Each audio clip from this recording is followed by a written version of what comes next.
Hello, I'm Sean Fowler with Jansen Harris. This is the Jessica Network. Let's switch topics to the NFL, specifically Atlanta Falcons on their defensive line. Guys like Vic Beasley, Grady Jarrett, Tad McKinley.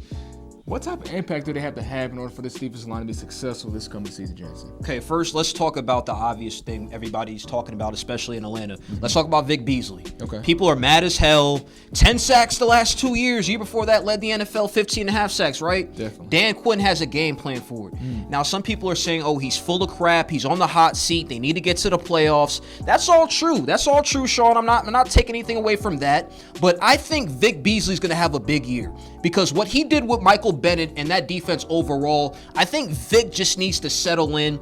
Dan Quinn's going to specifically focus in on him. Now, people are already upset saying, why isn't he at these voluntary workouts? Right. Me, I'm thinking, who cares? Keyword is voluntary. Right. You don't have to be there. If it was mandatory, then there would be an issue, but he's going to be at mandatory camp. So when Vic Beasley comes back, I expect him to work hard. I expect him to work on new moves. I expect him to get at least 9 to 10 sacks this year. Okay. People are questioning why a guy like him got paid, why they re-signed him. He's young, he could still grow. Some people have bad seasons. We look at the one season he had 15 and a half sacks. People say, okay, that was just 1 year. I think he could get back to that playing style. They had other injuries on that defense. This will free him up. Deion Jones being back healthy, this is going to give him confidence, that leader who could talk to him maybe when he's playing a little bit bad. Yeah.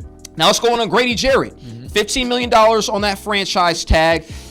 A lot of quarterback pressure. Gets in the backfield. He isn't a top.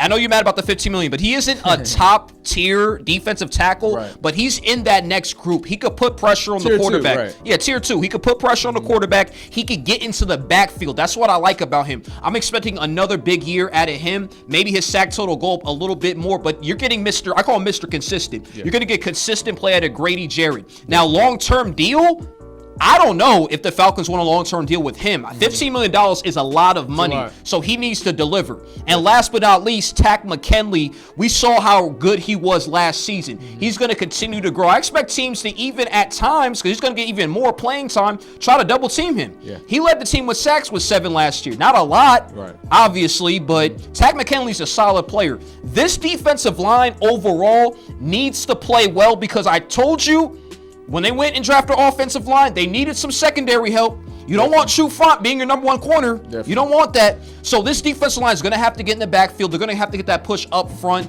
They're going to have some key guys back defensively.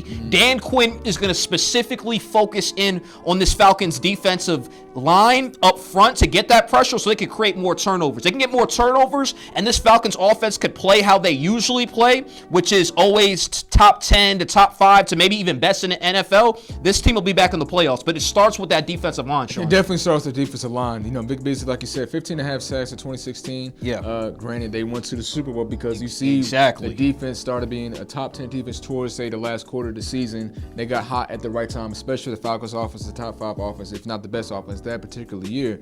But I don't know if we can necessarily say we expect it because with Dan Quinn, he's been with Dan Quinn for the last 4 to 5 years. So I hope Vic Beasley does it. And I'm expecting him to be better. The voluntary workouts, yeah, if I'm off the blank, I expect you to be better because otherwise you got to get out of here. So I understand that as well. But I'm just saying for the Falcons, Grady Jarrett had 6 sacks last year. That's not really bad for, say, a defensive tackle, but $15 million. Look, this is do or die this year. The Falcons, to me, honestly, I am a Falcons fan. This is a 2-year window. Matt Ryan is getting younger. Yes, he's getting even better statistically with his stats. You have Julio Jones, who's the best, if not a top 2, top 3 receiver in the league. You have Mohamed Sanu Calvert. You have weapons, a plethora of weapons on the offensive side of the football. But defensively, and we talked about the injuries, but they have to get pressure. They won 9-7 last year. There were at least 3 to 4 games where if you get to an Andy Dalton, and people don't remember real quick, Cincinnati Bengals beat them the last 5 seconds of the game. Yeah. You have to get turnovers. The Falcons do not get turnovers. Vic Beasley has to force turnovers. Grady Jarrett has to get sacks. Look, most fans know Grady Jarrett really because his performance in the Super Bowl 51 against Tom Brady and the New England Patriots. He had 3 sacks. He was awesome that game. But what have you done for me lately? 6 sacks is okay, but I can't give you $15 million a year. I know Aaron Donald's making a lot more than that, but you're not in that atmosphere. He's not Aaron Donald, but this is what concerns me about franchise tags and stuff. A lot of times it gets messy. It does. Even almost got messy with Aaron Donald. He was like, I want a contract. I want a contract. Right. He was holding out. He got his contract. Grady Jarrett, I don't think he's holding out. I'm not hearing reports he's holding out. So maybe he thinks he's going to get that long-term deal, but he might be disgruntled a little bit. It's tough playing on that franchise tag. Definitely. But he's going to demand a little bit of money because he's in that tier 2 group. All I'm going to say is this. Maybe 20 million. Well, I'm gonna have to ship you somewhere else. But all I'm gonna say is this: if you're asking for that much money, you got to produce. At least give me 8 to 10 sacks. Get some turnovers. That's the biggest thing with the Falcons. There's what you find isn't a bad cornerback. Okay, you got Brian Poole. Some of these guys.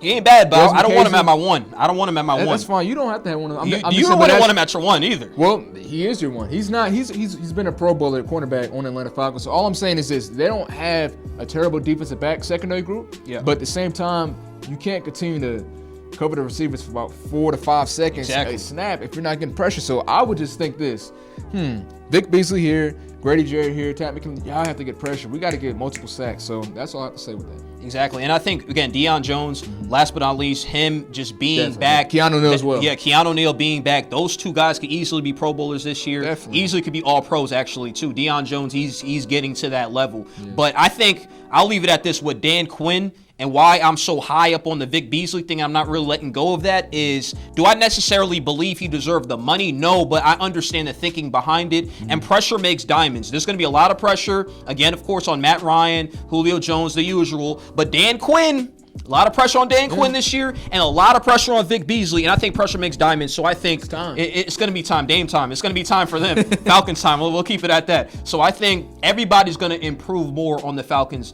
this upcoming season. Has to. Like I said, I expect it. Playing Drew Brees, Cam Newton, even Jameis Winston, you got pressure. You know how I feel right now about Cam and Jameis, so I'm not saying they're the top guys in the division, but that's another discussion for another video.